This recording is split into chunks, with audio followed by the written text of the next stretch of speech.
Let's try putting it over here. Okay, I'm going to try it over here this day. I hope we don't get some weird vibration. Because, you know, I noticed my arm is always in the way. My hand is always in the way. People then are complaining about my dusty steering column. Oh, I don't know how many comments I got about that. Oh, Dave, your steering column is... You need to get... Yeah, I can use some of this stuff. I got this show is brought to you by Walmart's Great Value Glass Cleaner that's ammonia free. That's my sponsor. But, you know, a lot of people are criticized. I get criticized. They're criticizing me. I'm being criticized. And I don't like it. I'm being criticized. And my car's being criticized. My beard gets criticized. Oh my gosh, I don't know how many people hate my beard. Oh, that rotten fuzz on your face. It's disgusting. Oh, you know, your voice. Oh, your voice is just creepy. Morning, little Adam. It's creepy. Oh, Dave, your camera work is terrible. Your videos are horribly produced. That end music that you sometimes put on your videos is just too loud. Oh, you know, and you say the same things over and over again. And you talk about dumpy nomads, and your life is you know, your life is, you're washed up. You're an old man, and you're sitting in your apartment, and you just crank out these dopey videos every day, and you're pathetic. You're a loser. You're washed up. I get that. I even get that from my Doxinator every day. Dave, you're washed up. You're just, you know, you're a loser. You're living in a rented apartment? What's up with that? Yeah, you know, hey. It brings me back to question number uno that I say over and over and over and over, and you've heard me talk about this many times before, and that is, and I can't remember anything there, is, Dave, no, is, if you put stuff, your life, up on a public platform, public, here's the word, public, it's public, P-U-B-L-I-C, public. That means everybody can see it. That means that strangers can see it. Critics can see it. Everybody can see what you're putting up there, and they can watch it. If you put stuff in public on a giant billboard that is set all over the world for people in India to see, and Australia, and all across America, and Canada, and Mexico, and Europe, they can watch it and they will comment. Okay? Most of the Western world, we still can criticize and comment. Okay? There's countries out there where you can't comment. You know, fascist dictatorships and commie countries, and no! You cannot open your mouth and say anything. You know, there are places like that. But, you know, still in a good chunk of the world, there is, you can still comment relatively freely. YouTube has rules and regs and all that stuff, but generally speaking, for the most part, you can still pretty much have a certain degree of freedom to comment, okay? And the question is, why then do people get so upset when people comment on their public videos? You know, now whether it's you know, I don't know. I still see that. I see that over and over again. Now, it's not everybody, and we're not just talking about naive YouTube newbies, okay? People that just quite haven't figured out YouTube. Oh, YouTube's cool. I'll put up a video and my Aunt Minnie will see it and some of my relatives, you know. I mean, we're talking about YouTubers that have been on the platform for many years, okay? They're veterans of YouTube. They've been here for a long time. You would think they would understand that if you put something up on YouTube, people can talk about it, and there will be people that will disagree with you. If you, for example, have a dog, and your dog gets sick, and you maybe don't do exactly what someone else thinks you should do. Maybe you took it, the vet gave you bad advice, or maybe you didn't take it to the vet right away. Maybe you let the dog, maybe you think, oh, the dog will just get better on its own, and it doesn't, and the dog gets really sick, and then you take it to the vet. Or you take it to the vet and then you complain about how much it cost, or why you didn't go to the vet because it cost too much at the beginning. I mean, it's all your issues, it's your life, it's your dog, but you put that all up on YouTube, all that public stuff, put it all in front of hundreds, tens of thousands of strangers that are watching your video, and they're going to talk about it. And some people are going to think, oh, poor you and poor your little doggy, here's a few bucks. I don't know. Other people are going to scream and yell at you. Why didn't you take the dog to the vet at the very first sign of this and that? Don't you know anything? Or you know, I'm just saying. You know, if you put all that stuff up on YouTube, and it is amazing to me sometimes when I see what people put up on YouTube. You know, not just, okay, I'm making a camping channel. All right, I'm going to dump my tanks, I'm going to put solar panels on, I'm going to go see Yellowstone, I'm going to, you know, all of a sudden the channel starts evolving or devolving into my personal issues. You know, my family relationships, my, you know, relationship with my husband, my children. Sometimes you put your children in. Yeah, and then sometimes you do, you know, show yourself drinking and show yourself, you know,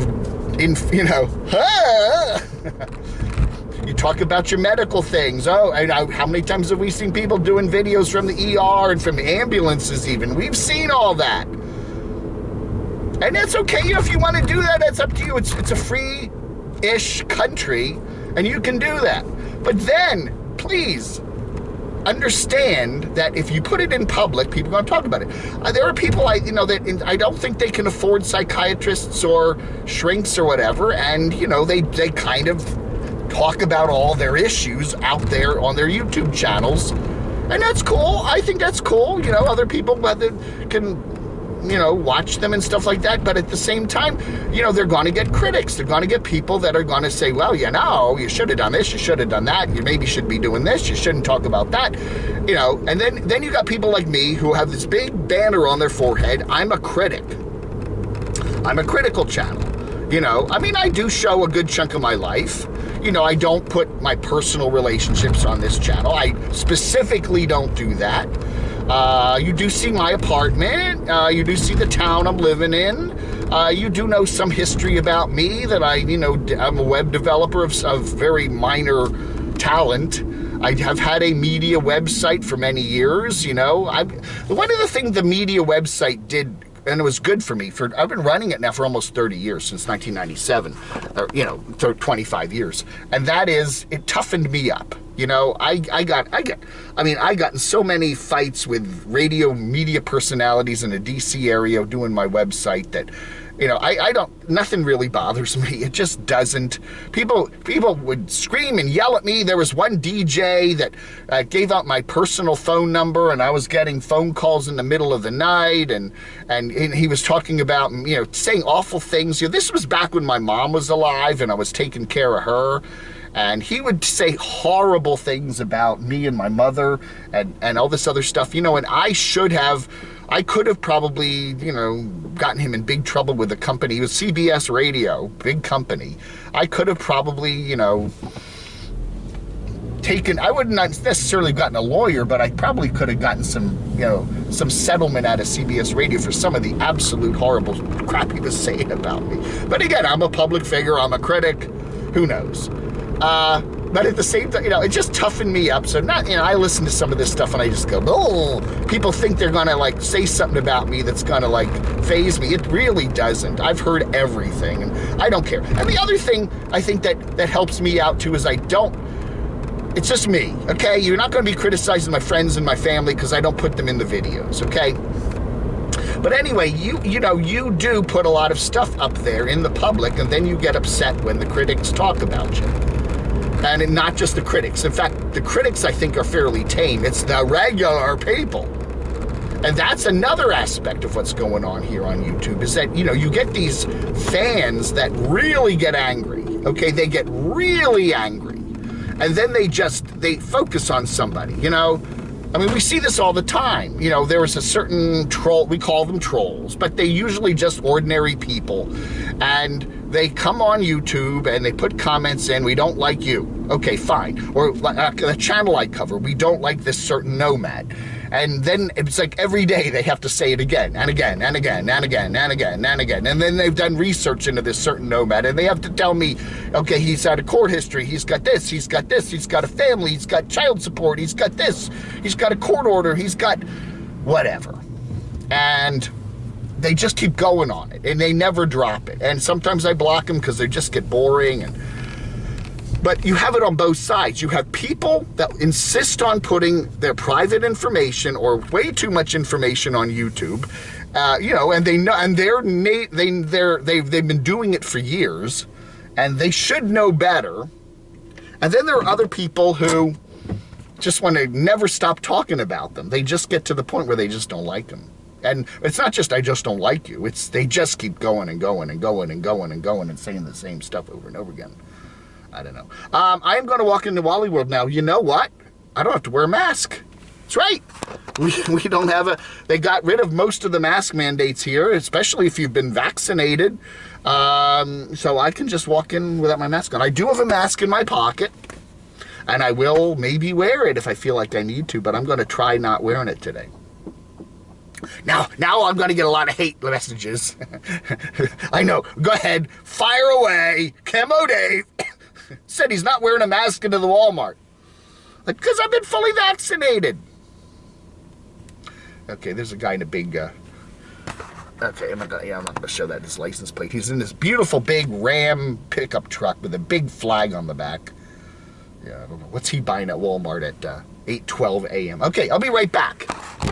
All right, the mask report. The mask report is, I'd say about 35 to 40%, 40% of people in the Walmart, 30%, 35% were wearing masks.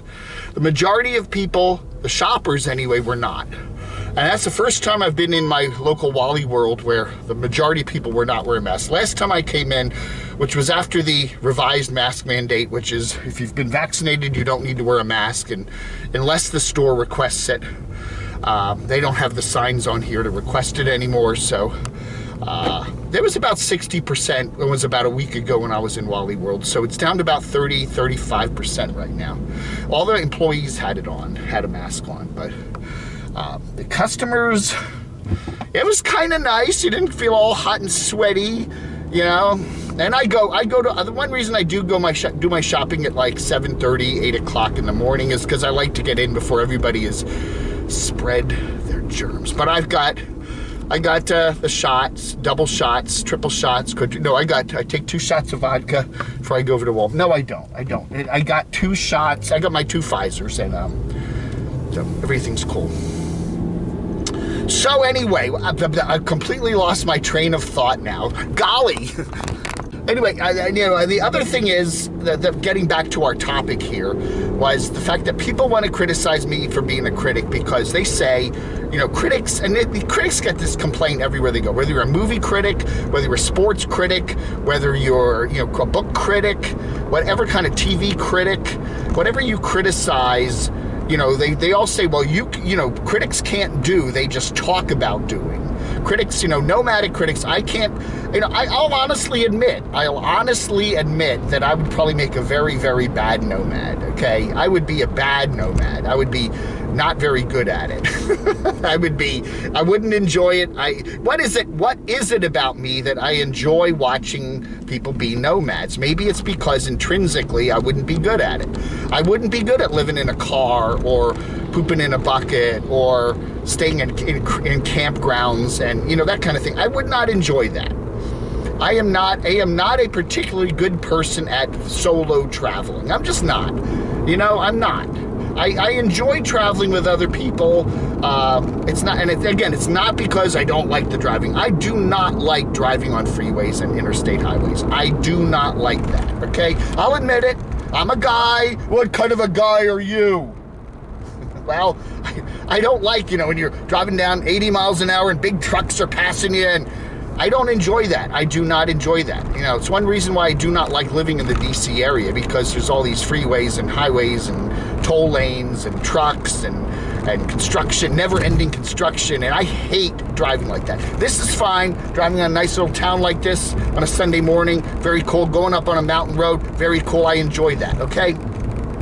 I don't dislike driving, but I do not, you know, last time I drove up to the Washington area, we took Route 29, which is, I didn't do the driving, Brian was driving, but it was a nice drive, and I could have easily done the drive. If Brian said, hey, I need to take a nap, can you do a couple of miles for me? I would have been happy to do that. But, you know, because it's just a nice 4-lane road, but it's, 45, 50 miles an hour, I can handle that. I would say I like it. Yeah, I can do interstate highway driving very well, and I do, go fast and little out of it. But I would not make a good nomad. Again, I criticized the media business for many years. I still do it on my website, dcrtv.com. I would make a terrible media personality. I would be awful on the radio. It's like I can't do that. But yet I criticize people that do it, Okay, looks like all the gas stations are back to normal here. Looks like our gas station, the Exxon is, you can go, there's cops behind us. Yeah. Their cops are, very noisy town for police here. Their police are all over. So anyway, you're a critic, and I don't, I totally get it. It's like a person who busts his ass to make a big movie production and it flops, and the critic just, in a bad mood, watches the movie and goes, it's a piece of crap, and writes a review. And then I get it how a producer or an actor could be really upset at that. Hey, I spent 6 months busting my ass to make this movie. You don't know how much work all these people put into making this movie, and then you come here and watch it for 90 minutes and then spend an hour and a half writing up a review that trashes it. That's not fair. And I get that. I would be the same way. You write a book. You take a good chunk of your life, a couple of years of your life to write this book, and then some guy speed reads it or flips through it and writes a review and trashes it. And you've what?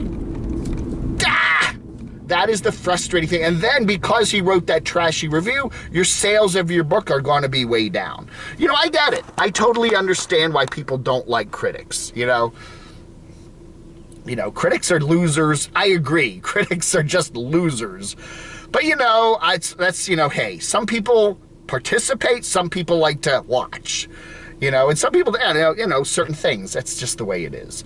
But the thing about YouTube is, if you get on YouTube, you're going to have to deal with all this stuff. You're going to have to deal with critics. You're going to have to deal with trolls. You're going to have to deal with people that trash you. You're going to have to deal with a lot of crazy stuff. You're going to have to deal with competition from other channels that are doing the same thing as you. You're going to have to deal with people that just don't like you and will not let go. That's what you got to do. And if you put your private information on YouTube, if you talk about your health stuff, if you talk about your politics, if you talk about your personal relationships, if you talk about what's going on up here, and you put it all out there, people are going to want to talk about it. And some of them are going to say some nasty stuff about it. And if that's okay with you, then fine, put it up there. But if that bugs you, if that really bothers you, if that bothers you having strangers telling you that you should have taken your dog to the vet, 2 days before you did, and you're a terrible human being for that, then get off YouTube.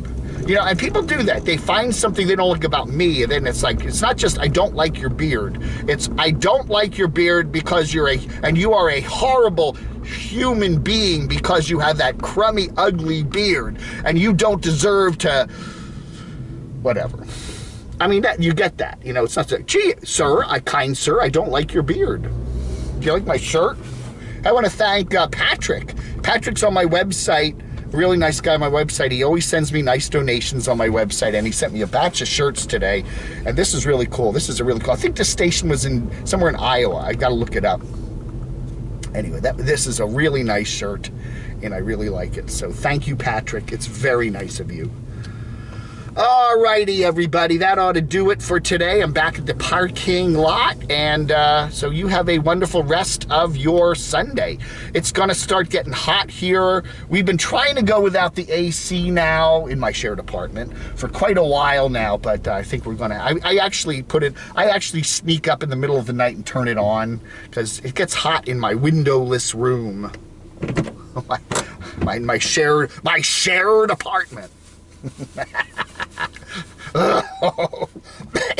All right, everybody. Thank you so much for watching. Everybody, ready? Take your chill pill. Take your chill pill. And you know, okay, here's another topic I wanted to talk about that goes into everything. A lot of these people, YouTubers, like to pick fights with critics because they think it's going to help them build they can now have stuff to talk about.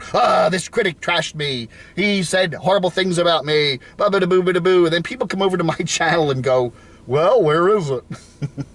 I get that a lot too. It's true, they do. And radio people do the same thing. I noticed that when I was doing my many years of doing DCR TV, is that people will try to pick a fight with you because it makes fun entertainment on their show. They can talk about those horrible critics and that guy who runs that horrible website and all the mean things they're saying about him. And then they go into big, long diatribes about their family and their wives and their friends and their doctor's appointments and then wonder why are you talking about my private life? Why? Why does this critic keep talking about my private life? It's like, well, I don't know, man. I don't know. Thanks for watching Vlog Under.